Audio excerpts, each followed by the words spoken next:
अगर आप gig economy detail में समझना चाहते हैं तो ये वीडियो आपके लिए है। यहाँ पर बदलते हुए समय के साथ जॉब का नेचर जो है वो भी हमें बदलता हुआ दिखा है और वही एक नया फॉर्म जो है हम गिग वर्किंग में देखते हैं, गिग जॉब्स में देखते हैं। आइए इसे हम डिटेल में समझने की कोशिश करते हैं, इसका इम्पैक्ट क्या है और इंडिया में इस गिग इकोनॉमी का आखिरकार पोटेंशियल क्या है। Hello students, welcome to Chahal academy. My name is Shubhangi Singh और आज हम डिस्कस करने वाले हैं गिग इकोनॉमी। अगर हम गिग इकोनॉमी के बारे में बात करें तो बेसिकली एक ऐसा मार्केट सिस्टम है जहां पर टेम्पररी रोल्स जो हैं वो लिए जाते हैं जॉब में और यहाँ पर ऑर्गेनाइजेशंस जो हैं वो लोगों को हायर करती हैं स्पेसिफिक प्रोजेक्ट्स के लिए, शॉर्ट टर्म प्रोजेक्ट्स के लिए, या फिर हम कह सकते हैं उन्हें कॉन्ट्रैक्ट के बेसिस पर हायर करती है। तो मतलब यहाँ पे जो एम्प्लॉइज होंगे वो फुल टाइम वर्कर्स नहीं है, वो यहाँ पे प्रोजेक्ट बाय प्रोजेक्ट की नीड पर, टर्म नीड पर आते हैं, वो कॉन्ट्रैक्ट प्रोजेक्ट पूरा करते हैं और उनको उस प्रोजेक्ट से रिलीव कर दिया जाता है। तो यहाँ पर अगर एग्जाम्पल के तौर पे हम समझना चाहें तो जैसे कि राइड शेयरिंग में हम देख सकते हैं उबर, ओला का प्रेजेंस है। फूड डिलीवरी में देख सकते हैं जोमैटो, स्विगी का प्रेजेंस है। अगर आप फ्रीलांस काम करना चाह रहे हैं, जैसे कि कंटेंट रिलेटेड कोई काम करना चाह रहे हैं या फिर कोई गिग्स लेना चाह रहे हैं, तो यहाँ पे अक्सर आपने अपवर्क और फिवर का नाम सुना होगा, या होम सर्विसेज के टर्म्स में अर्बन क्लैप का भी नाम सुना होगा। यहाँ पर बात इतनी सी कि अगर कोई प्रोजेक्ट आएगा तो हम यहाँ पर जो रिसोर्स है उसको यूज करेंगे, अदरवाइज जो कंपनी का उस पर्टिकुलर रिसोर्स से टाई अप है वो कुछ नहीं है।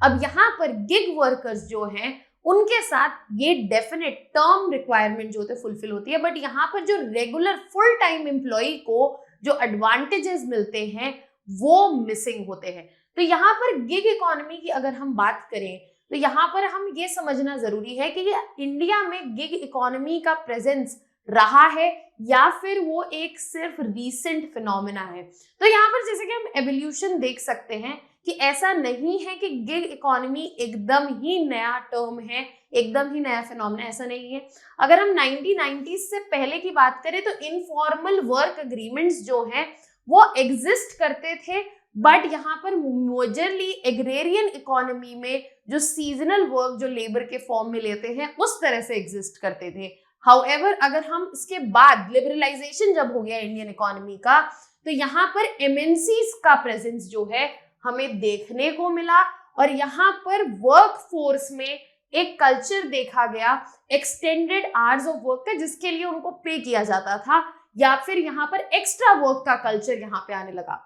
फिर finally it was in the duration of 2000 and till 2020 that हमने एक रैपिड इंक्रीज देखा फ्रीलांसिंग प्लेटफॉर्म्स में, स्टार्टअप्स में, जहां पे काफी कंट्रीब्यूशन डायरेक्टली हुआ गिग कल्चर का, जहां प्रोजेक्ट बेसिस पे हायरिंग होने लगी।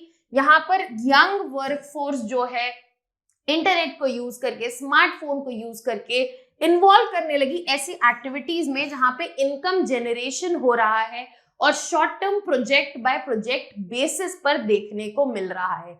अब अगर हम बात करें एट प्रेजेंट की तो इंडिया का जो गिग सेक्टर है वो एक्सपेक्ट किया जा रहा है कि आने वाले समय में 1.25% का कंट्रीब्यूशन देगा जीडीपी को और साथ ही साथ यहाँ पर 16 मिलियन जॉब्स जो है आने वाले समय में गिग इकोनॉमी से क्रिएट होने वाली है। अब अगर हम यहाँ पे पोटेंशियल की बात करें तो बॉस्टन कंसल्टिंग ग्रुप के एक रिसर्च में ये क्लियरली ऐसा इमर्ज हुआ है कि अगर इंडिया की वर्कफोर्स को आज हम देखें तो यहाँ पे अराउंड 500 मिलियन वर्कर्स हैं और इसमें से 210 मिलियन जो है एग्रीकल्चर और अलाइड सेक्टर में इन्वॉल्व है। अब बचे हुए इसमें से जो 290 मिलियन है वो नॉन अलाइड और नॉन फार्म सेक्टर्स में इन्वॉल्व हैं, जैसे कि अलग अलग रियल एस्टेट, मैन्युफैक्चरिंग, ट्रांसपोर्टेशन, और यहाँ पर इन सभी सेक्टर्स में काफी सारा स्कोप है in terms of gig economy and it's emergence. और यहीं से आएगा वो एडिशनल 1.25% कंट्रीब्यूशन जीडीपी में, जहां पर हम गिग इकोनॉमी का इनपुट जो है एक्सपेक्ट कर रहे हैं। अब अगर हम बात करें कि यहाँ पर गिग इकोनॉमी अचानक से क्यों चल पड़ी है, यहाँ पर ये टर्म जो है, ये जो प्रेफरेंस है क्यों इमर्ज हुआ है, तो इसका बेस्ट सेलिंग पॉइंट जो है वो है फ्लेक्सिबिलिटी। यहाँ पे वर्कर्स जो हैं अपनी जॉब्स जो है वो कहीं से भी परफॉर्म कर सकते हैं, और यहाँ पे एम्प्लॉयर्स के पास भी फ्लेक्सिबिलिटी है कि वो टैलेंट जो है वो ज्योग्राफिकल बाउंड्रीज से लिमिटेड नहीं है। इसके अलावा ये एक मिलेनियल प्रेफरेंस है जो यहाँ पर यंगर वर्कफोर्स आ रही है, यहाँ पर उनके पैशंस और ट्रेडिशनल करियर्स के अलावा जो चॉइसेस हैं उनको सेटिस्फाई करने के ऑप्शंस जो है वो गिग इकोनॉमी में दिखते हैं। जैसे कि यहाँ पे अगर वर्क लाइफ बैलेंस की भी बात करें तो वो एक अच्छा सिक्योरिटी यहाँ पे मिलता हुआ दिखता है, और यहाँ पर ये गिग इकोनॉमी जो है नए अपकमिंग बिजनेस मॉडल्स के लिए बहुत ही सूटेबल पाया जाता है, जहां पे गिग वर्कर्स जो हैं अलग अलग तरीके के कॉम्पेंसेशन मॉडल में इन्वॉल्व हो सकते हैं, अलग अलग बिजनेस की तरह, instead of being constrained by a fixed salary. ऐसे यहाँ पर गिग वर्कर्स को अपॉर्चुनिटीज जो हैं वो मल्टीपल प्लेटफॉर्म्स में, मल्टीपल फॉर्म्स में मिल सकती हैं, और यहाँ पर उनका कॉम्पेंसेशन मॉडल जो है वो बिजनेसेस अपनी नीड्स के हिसाब से, अपनी वांट्स के हिसाब से फिगर आउट कर सकते हैं। इसके अलावा स्टार्टअप कल्चर भी एक बहुत बड़ा रीजन है जिसकी वजह से यहाँ पे फ्रीलांसर्स और नॉन कोर एक्टिविटीज को पूरा करने के लिए, specially for specialized tech projects में, यहाँ पर गिग इकोनॉमी को बढ़ावा देने में बहुत बड़ा हाथ है। और यहाँ पर कॉन्ट्रैक्चुअल एम्प्लॉइज जो हैं, क्योंकि यहाँ पर इनका कॉस्ट इफेक्टिव हो जाता है, तो पोस्ट पैंडेमिक के बाद एमएनसीज ने एक फ्लेक्सिबल हायरिंग का एक मॉडल स्टार्ट किया है जहां से वो अपने कॉस्ट को ऑप्टिमाइज कर पाए। तो ये कुछ रीजंस हैं जिनकी वजह से इंडिया का जो ये गिग सेक्टर है, गिग इकोनॉमी है, वो एक बेहतर रूप में यहाँ पर बढ़ रहा है। बट ऐसा नहीं है कि यहाँ पर चैलेंजेस जो हैं वो नहीं प्रेजेंट हैं गिग इकोनॉमी के लिए। There is a lot of challenges present. अगर हम गिग इकोनॉमी का एक्चुअल पोटेंशियल जो है रीप करना चाहते हैं, उसका फायदा लेना चाहते हैं, तो जरूरी है कि हम इन चैलेंजेस को आने वाले समय में एड्रेस करें। सबसे पहला चैलेंज की अगर हम बात करें तो लैक ऑफ रेगुलेशन। यहाँ पर गिग इकोनॉमी जो है वो अनरेगुलेटेड है, और यहाँ पे जो वर्कर्स हैं जहाँ पर उनको टर्म का बेनिफिट मिलता है, मल्टीपल अपॉर्चुनिटीज का बेनिफिट मिलता है, वहां पर इश्यूज ऐसे एग्जिस्ट कर रहे हैं कि उनके पास कोई सिक्योरिटी नहीं है, बेनिफिट नहीं है, और ऐसे सिनेरियो में जरूरत है एक रेगुलेशन की, एक फ्रेमवर्क की जो यहाँ पे गाइडलाइंस ला सके। इसके अलावा अगर हम बात करें तो स्किल रिक्वायरमेंट्स जो है यहाँ पर vocational training, skill development, Indian population और इंडियन एजुकेशन सिस्टम में जिसका एक बहुत बड़ा डेफिसिट देखने को मिलता है, वो बहुत जरूरी है अगर हम चाहते हैं कि गिग इकोनॉमी और गिग वर्कर्स जो हैं सक्सीड करें। और यहाँ पर सबसे बड़ा प्रॉब्लम है कि स्किल डेवलपमेंट और ट्रेनिंग जो है इस वक्त वो इंडिविजुअल बेस्ड है। इंडिविजुअल को खुद वो ट्रेनिंग लेनी पड़ती है, खुद वो स्किल्स डेवलप करने पड़ते हैं ताकि वो एंगेज हो सके ऐसे कॉन्ट्रैक्चुअल जॉब्स में। तो हमें इसे एड्रेस करने की भी जरूरत है। इसके अलावा यहाँ पे अगर हम बात करें तो एक डिमांड सप्लाई का इम्बैलेंस है। यहाँ पर गिग वर्कर्स जो हैं वो ज्यादा हैं और जो अवेलेबल जॉब्स हैं इस नेचर की वो लिमिटेड है। तो हमें यहाँ पे जरूरत है कि हम स्टार्टअप्स को प्रमोट करें, एंटरप्रेन्योर्स को प्रमोट करें, ताकि ऐसे और रोल्स जनरेट हो सके और गिग वर्कर्स जो अवेलेबल हैं उनको प्रॉपर यहाँ पे अपॉर्चुनिटीज अवेलेबल हो सके। इसके अलावा हम कह सकते हैं कि गिग इकोनॉमी बेसिकली एक तरह का इनफॉर्मल मार्केट का एक्सटेंशन है जो कि अनरेगुलेटेड है और यहाँ पर सोशल सिक्योरिटी जैसे बेनिफिट्स नहीं है। तो यहाँ पे जरूरत है कि गिग इकोनॉमी इनफॉर्मल मार्केट की तरह प्रोसीड ना करे, रैदर फॉर्मलाइज्ड और प्रॉपर वे में प्रोसीड करे ताकि इकोनॉमी को वो प्रॉपर वेज में कंट्रीब्यूट कर सके। अब यहाँ पर सबसे बड़ा change in trajectory gig economy का जो है वो पैंडेमिक की वजह से देखा गया। जैसे ही पैंडेमिक आया और लॉकडाउन्स लगे, यहाँ पर इंक्रीज डिमांड हमें देखने को मिली, क्योंकि बिजनेसेस जो थे वो डिसरप्ट हो गए थे और यहाँ पर जितने लोग थे they were working on contractual basis so as to ensure stability. तो यहाँ पर गिग इकोनॉमी में एकदम से जो बूम आया है, हम उसको यहाँ पर पैंडेमिक को डायरेक्ट कंट्रीब्यूट कर सकते हैं इस बूम को। और यहाँ पर ये टेक सॉल्यूशंस की अगर हम बात करें, इनकम कंसर्न्स की बात करें, तो इन सब चीजों का सॉल्यूशन जो है, आंसर जो है पैंडेमिक में निकल के आया, द फ्लेक्सिबल कॉन्ट्रैक्चुअल वर्किंग, जो कि हम गिग वर्कर्स में देख सकते हैं। और ये पैंडेमिक में हुआ था कि नए बिजनेस मॉडल्स और यहाँ पे लेबर कोड्स जो है स्पेशली फॉर गिग वर्कर्स जो है लाए गए थे। प्लीज मुझे कमेंट सेक्शन में बताइए, क्या ऐसा कोई लेबर कोड है इंडिया में जो यहाँ पर गिग वर्कर्स को एड्रेस करता है किसी भी फॉर्म में? तो यहाँ पर ये सारा जो इम्पैक्ट है ये पैंडेमिक की वजह से हमें देखने को मिला। अदरवाइज इतना revive discussion about gig economy हमें पहले देखने को नहीं मिल रहा था। अब यहाँ पर मैं आपको बताना चाहूंगी कि गिग इकोनॉमी के लिए लेजिस्लेटिव फ्रेमवर्क जो है लाया गया, जिसमें अगर हम बात करें कोड ऑन सोशल सिक्योरिटी 2020 जो है वो क्लियरली एक्नॉलेज करता है गिग वर्कर्स को और इनको एक अलग ऑक्यूपेशनल कैटेगरी देता है।